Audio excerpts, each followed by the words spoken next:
It's the last goodbye, I swear.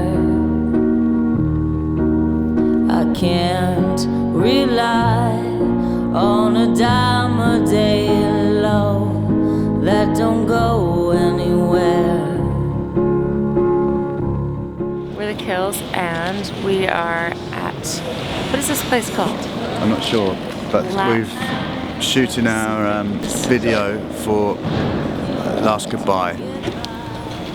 Seems a bit underwhelming to call it a video, because it's like we've just done a little film, really. It's a beautiful film on 35mm with Sam Morton.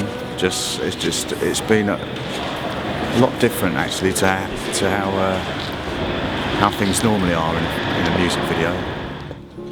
I don't know what the idea of the video is, because I didn't set about making a music video. I was sent the song and I fell in love with it and was a bit nervous about how do you represent a song. A lot of ideas came through of not I don't know if they are videos, but there were stories, and they were kind of, the band were incorporated in, I suppose, short film ideas. And one of the ideas was of them being together and going into a photo booth, and it was what you see, and it was inspired by my childhood, really, of whenever I had any money, me and my mates would go into photo booths and take pictures.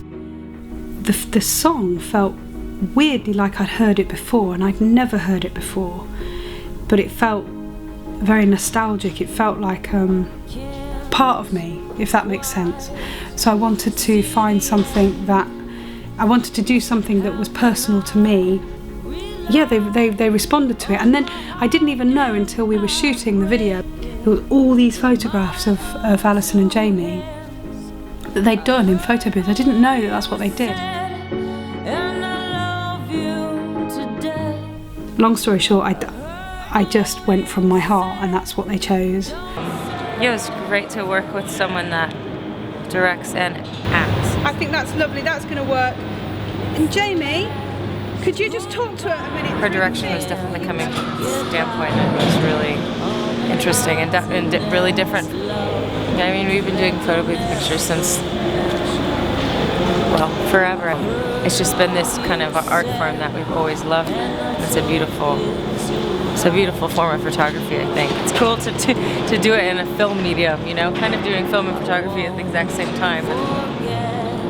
And my inspiration was obviously the Allen Ginsberg photo booth photos in his book, and then films like Jean Vigo's L'Atalante and La Belle et la Bête and Jack Clayton's The Innocents. I thought, and when I spoke to Florian Hofmeister, the cinematographer, I was like, we have to make it look like an old film. They have to look like old movie stars, because it has to be like real, like a photo booth is the present time, but almost from the 1920s or something. So you have this juxtaposition of nostalgia, what we all have these memories of, or our generation would have, but with a slight twist that you're going, and now we're going to turn it into film. Saying it's very, very cool to look back on the monitor to something that's being shot on 35mm. It's something we've never done before, and it was really incredible looking. It's in a very confined, claustrophobic space in a very, very tiny seat, which both of us are trying to balance on. And it's just us putting money into a machine and filming the awkward moments between the flashes, when the flash goes off and the picture's taken. And it's just, I don't know, it kind of gives this sort of little bit of a tragedy to it, really, you know, because it's, when you think about it, when you go into a photo booth, when you get the pictures, you look at them and it's sort of, it makes you feel like, you know, you telescope everything into one. You've had it just always like really good times. In reality, your day could have been really miserable, and even, you know, when you're doing all this kind of smiling and stuff, it's kind of put on, you know. Sam really thought of that and really kind of brought it out. You're breaking my character, Sam.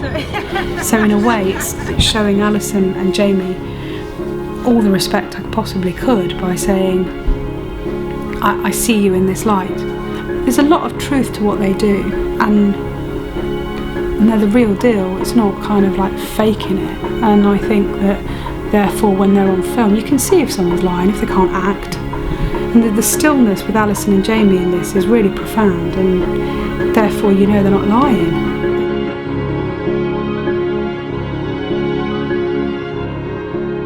they both give something very different than they've ever done before.